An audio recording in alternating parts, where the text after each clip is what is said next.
I was wrong. In my first breakdown, I thought it was displacement with some kind of black space magic. In my second video, I thought it was silhouette parallax occlusion mapping. But like most of the industry, I was just guessing until now.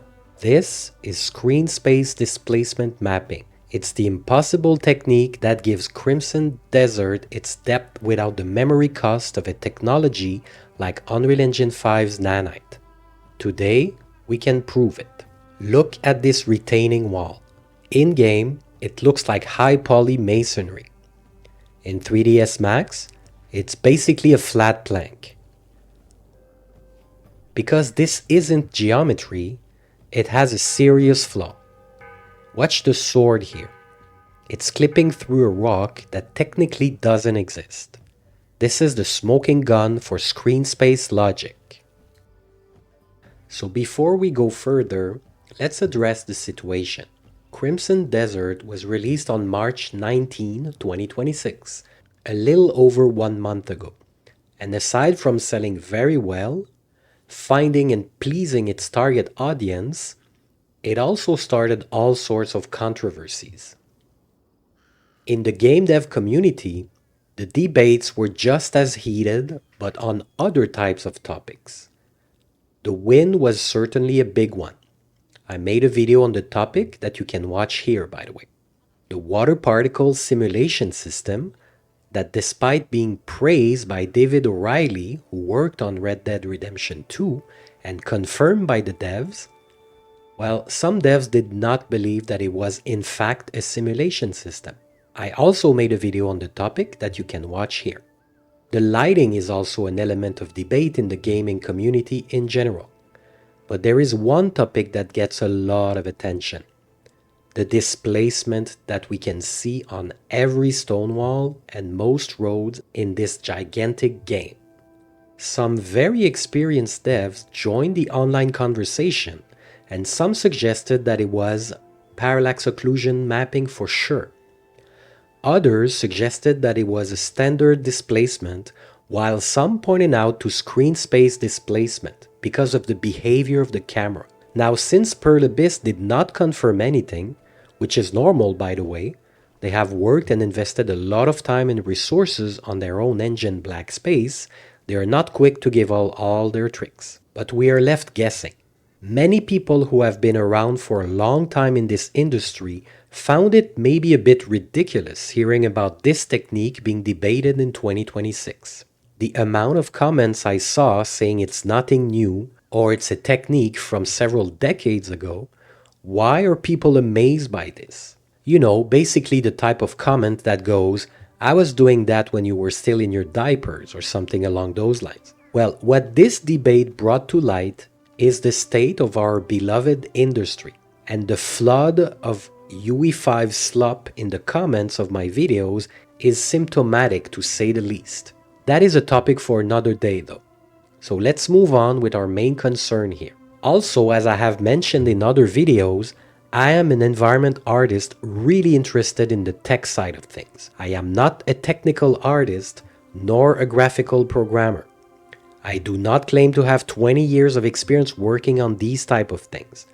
So to all the snarky comments I receive saying basically that I'm out of my league, well, yes, I know that. There's no aha here. Your rudeness will not prevent me from trying to understand though. And as a college teacher, I tell all my students that there are no stupid questions.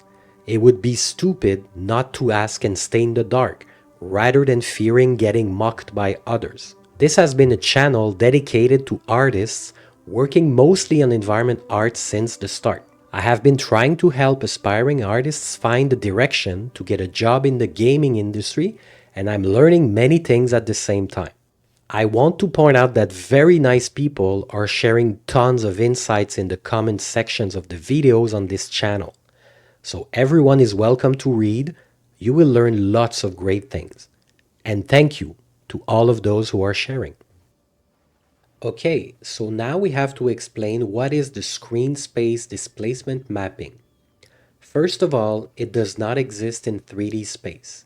It exists in the Z buffer. This is a grayscale map of the scene where black is close to the camera and white is far away.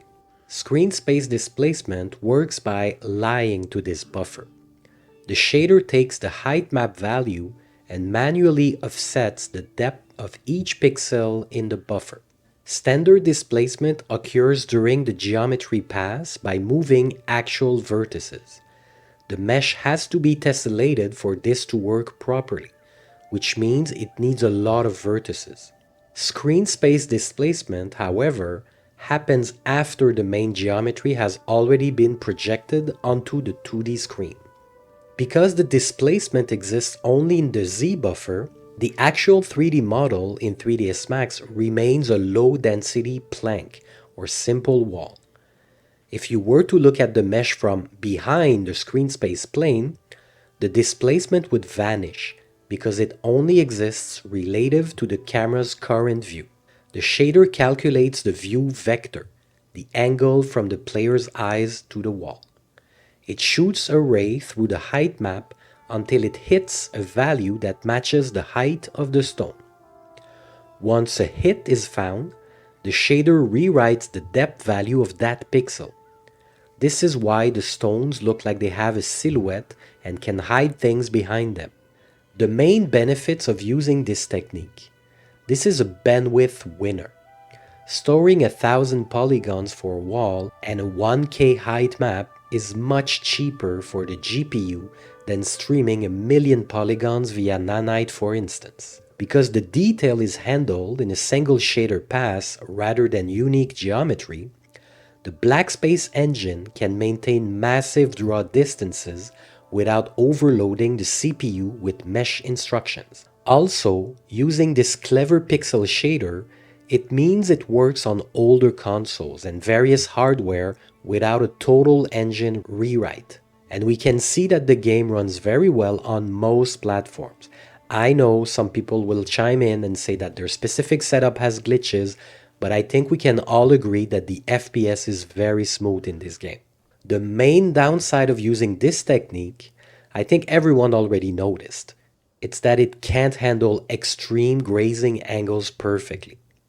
This leads to the wobble or jitter seen when the camera moves quickly, as the shader struggles to recalculate the pixel offsets in real time.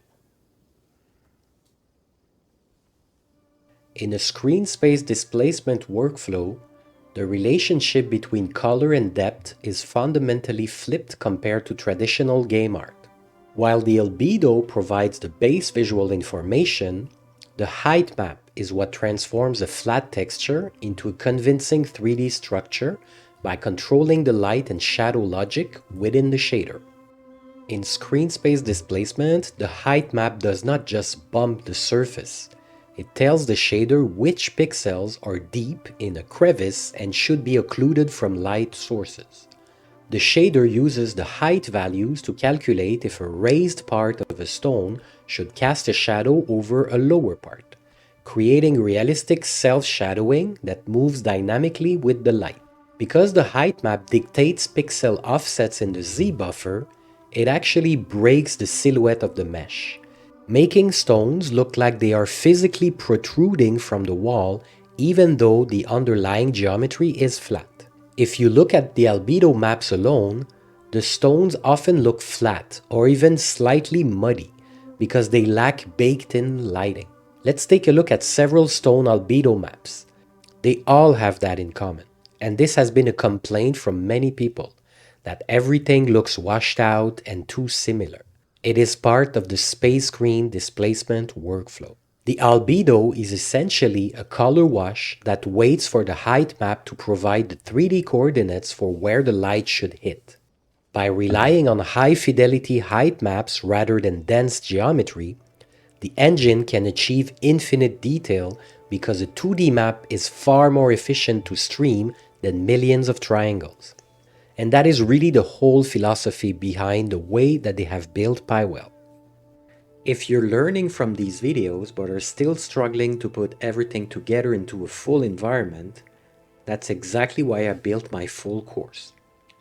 You'll build the entire scene step by step in real time, understanding composition, scale, materials, and lighting, so you can apply the same process to your own worlds. These environments were created by students using the same workflow you will learn here. It's designed for artists who already know the basics and want to create a professional portfolio work, not just isolated studies. This isn't about learning tools, it's about learning how professionals build environments. If that's where you're trying to get to, you can check the link in the description.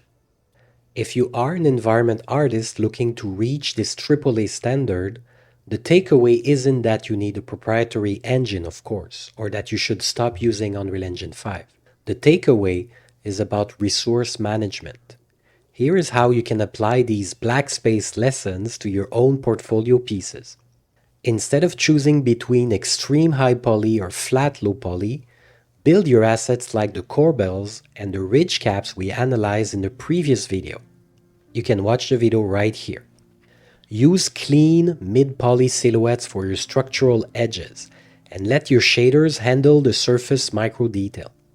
This shows recruiters you understand draw call optimization, a high-value skill for any artist. As we saw with the retaining walls, your albedo is actually less important than your height map. Spend more time in Substance Designer or ZBrush perfecting the deep crevices and stone peaks. A high-quality height map is what allows techniques like Screen Space Displacement or Parallax Occlusion Mapping to look like infinite geometry in Engine. Don't model unique 50-meter walls. Look at how the retaining walls in Crimson Desert are clearly designed to be repeated along a curve. Showcase a modular kit where your ridge capping and wall segments tile perfectly. This proves you can build massive worlds efficiently, not just pretty dioramas. So, after weeks of technical detective work, the mystery of the Black Space Engine visuals is finally coming into focus. It's not a brute force polygon count, and it isn't the magic bullet of Nanite or other versions of micropolygons technology. Instead, it is a masterclass in screen space displacement, a reminder that in game development, the most impressive next-gen visuals are often built on the most clever, old-school illusions that have been around for a long time. If this breakdown helped you see through the illusion, hit the like button so the algorithm knows to keep pushing technical content to the community. I do have a free portfolio checklist that can help you figure out what is important to employers and might help you save some time on your way to your first or second job in the industry. The link is in the description. Do like the devs of Pearl Abyss. Ignore the noise around you and keep on working. See you soon with another video that can hopefully help some of you better understand the video game development industry. And a quick thank you to the members supporting the channel. Your support helps make these videos possible.